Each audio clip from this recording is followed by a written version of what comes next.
sprintralli, et mis plaani ja mis teadmisega sa siia peale tulid üldse?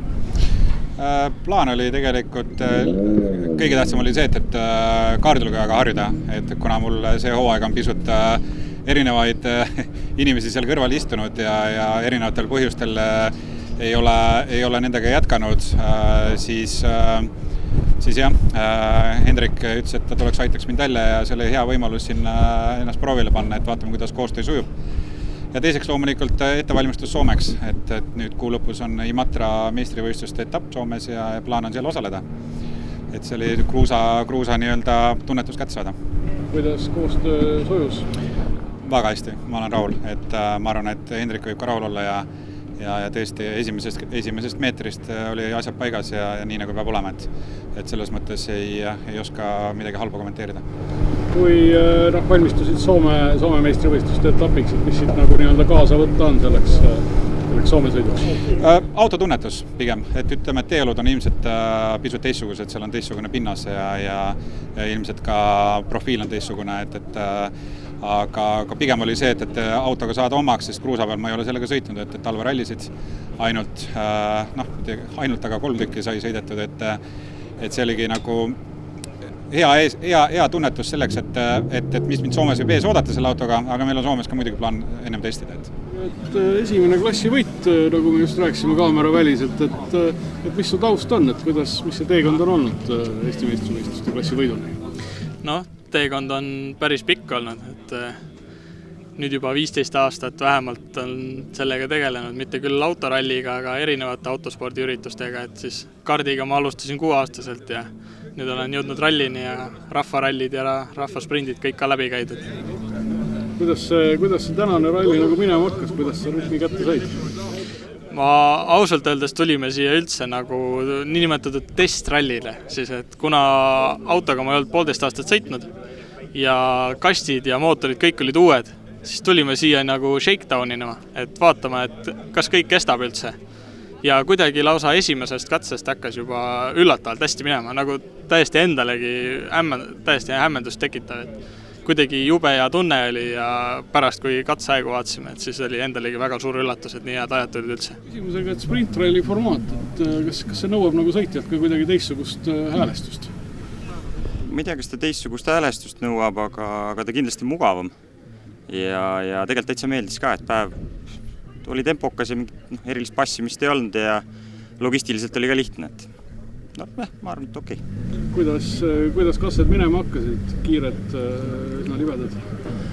Eks see stardipositsioon oli endalegi üllatus, et selles osas oli uudne, et tavaliselt me oleme seal kuskil 40 või 50 või mis iganes see number on, aga ei maksime vaikselt minema ja üritasime oma tempot otsida ja lõpuks ma arvan, et läks päris heaks. Kui Tammoja see põhivastane teil on, kuidas te neid aegu jälgisite, kas te oma tempot seal ka kuidagi reguleerisite? Eks me oma tempot reguleerime selle järgi ikkagi, et mis on eelarve, et ilmselgelt mina endale seda lubada ei saa, et ma kuskil kummuli olen, et see tähendaks kohe 6 kuud pausi, et selle järgi peab reguleerima, et mõttetut riski me vist ei olegi võtnud, aga eks me üritame kiiresti sõita ja kahjuks oli lihtsalt, ma ei tea, kas selle ralli peal äkki 3 katsevõitu läks 100 ikkagi ära, et selle oleks vast ikka leidnud kuskilt.